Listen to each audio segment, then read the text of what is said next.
सुप्रिया जी जवाब दीजिए और मेरे इस सवाल का भी जवाब दीजिए कि मोदी विरोध करते करते, क्या उनके फैसलों का विरोध करते करते आपकी पार्टी को जरा सी भी चिंता नहीं है कि आपके नेता, चाहे वो अजय कुमार हो या फिर आज खुद अधीर रंजन चौधरी, इस तरह का बयान दे देते हैं, जनता भी सुनती है और इसका खामियाजा भी भुगतना पड़ता है ऐसे बयानों का।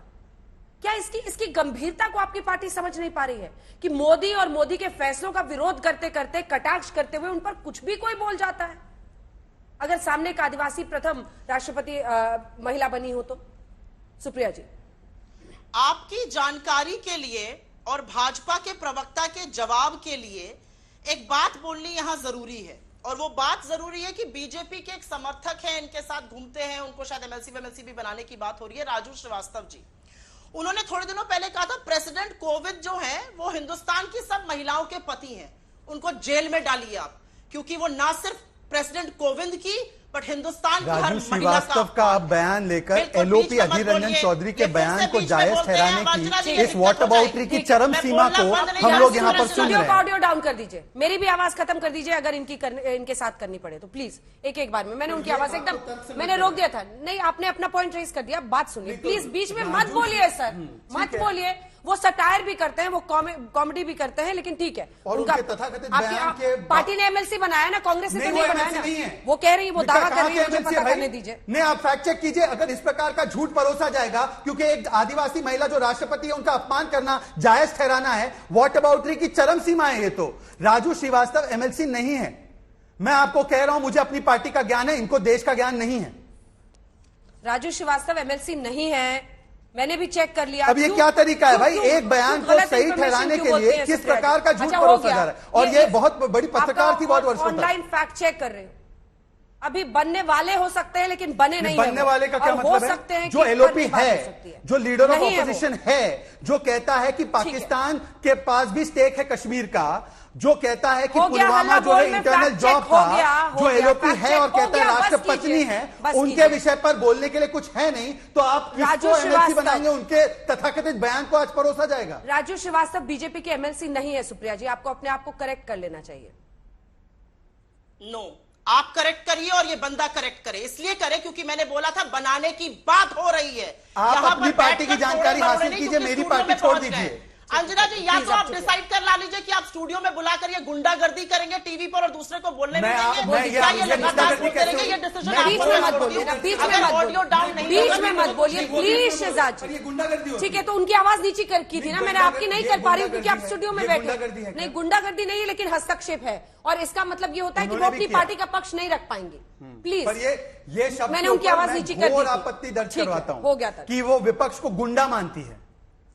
विपक्ष को? हाँ, उनका विपक्ष में, अब आज मैं विपक्ष में बैठा हूं ना। ठीक है सुप्रिया जी,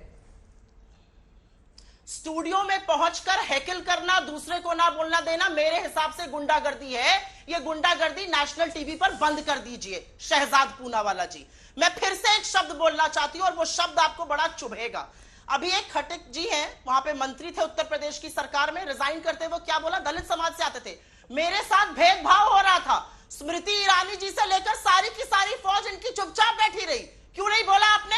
उन्होंने कहा मेरे साथ भेदभाव होता था, मेरा अपमान होता था, इसलिए मैं रिजाइन कर रहा हूं। और रिजाइन योगी जी को नहीं, गृह मंत्री अमित शाह जी को कर रहे हैं, मुख्यमंत्री का अपमान कर हो रहा है। तो सही बात यह है कि जब आपकी पार्टी और आपकी पार्टी के लोग अपशब्द बोलते हैं तो आपको सांप सूंघ जाता है, और सांप सूंघना लाजमी है आपके लिए, क्योंकि आपके यहां से स्लिप ऑफ टंग नहीं होती है। आपके यहां से तो बेचारे एक मंत्री को रिजाइन करना पड़ता है ये कहकर कि मेरा और मेरे समाज का अपमान हो रहा है, उन्होंने रिजाइन किया है, इसलिए मैं रिजाइन उन्होंने रिजाइन किया है। मैं माफी चाहता हूं, मैं इस प्रकार की झूठी fact free debate, fact free, लेकिन उन्होंने इस्तीफा भेजा था। उन्होंने एक सेकंड, उन्होंने कहा नहीं भेजा था। अंजना जी, आज सवाल सारे मुझसे हो रहे, मुझे ठीक लग रहा है। अंजना जी कृपया करके 10 सेकंड दे दीजिए। गृहमंत्री को इस्तीफा भेजा था। अंजना जी कृपया करके देखिए, पूरा देश ये डिबेट देख रहा है, पूरे देश। एक सेकंड, उन्होंने कहा कि उन्होंने इस्तीफा दे दिया है, उनके समाज का अपमान है, उन्होंने इस्तीफा नहीं दिया। अंजना जी, ये बहुत अन्याय हो रहा है, क्योंकि एक आदमी को बगल में बैठा लो वो बदतमीजी करता नहीं नहीं, लेकिन आप गलत बातें बोल रही है ना सुप्रिया जी। इस्तीफा उन्होंने भेजा जरूर था, लेकिन अब सुलह हो चुकी है। इस्तीफा कोई थोड़ी करता है, इस्तीफा भेजना होता तो सीएम को भेजता है, एचएम थोड़ा नहीं इस्तीफा स्वीकार करता है। नहीं किया था, मान मनोवल हो गया, सुलह हो गई, बात पूरी कीजिए। इस्तीफा दिया था या नहीं दिया था? HM को भेजी थी चिट्ठी, बताइए। इस्तीफा दिया था, इस्तीफा दिया दो था चीजें जो सुप्रिया सुले ने आज इस डिबेट में कही, एक तो उन्होंने जो व्यक्ति, एक सेकंड में आ रहा हूं अंजना जी, मैं अपने अब ये गुंडागर्दी इन्हीं की परिभाषा से गुंडागर्दी, ठीक है, पूरी हो जाए उनकी, जैसे बात पूरी होगी मैं आपसे लंबा जवाब लूंगी, आप ही दोनों हैं, मैं फौरन आऊंगी शहजाद जी, मैं प्रॉमिस कर रही हूँ आपको, प्लीज सर, प्लीज। सुप्रिया जी। अंजना जी, मुझे ऐसा लगता है कि थोड़ा सा ऑडियो आप अपना स्टूडियो का आज डाउन कर लीजिए, क्योंकि आपके बगल में बैठकर उस बात का फायदा उठाया जा रहा है, बदतमीजी और अभद्रता की जा रही है।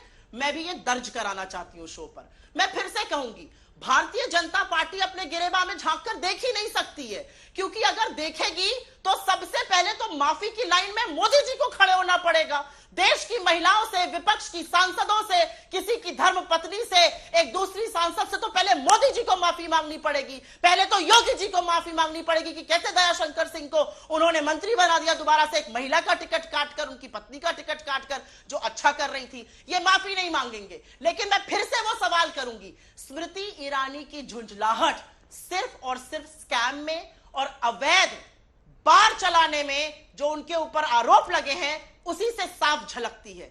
मैं फिर से बोलूंगी, भारत के 75 साल के इतिहास में, भारत के सदन में कभी भी किसी महिला के साथ वो नहीं हुआ जो स्मृति ईरानी ने करके दिखाया। मैं बहुत होशो हवास में और पूरी जिम्मेदारी के साथ कहती हूं, एक महिला होने के नाते हम सबका शर्म से सर झुक जाना चाहिए, क्योंकि स्मृति ईरानी ने संसद की गरिमा नहीं, हम सब की गरिमा को भंग करने का काम किया। ठीक है।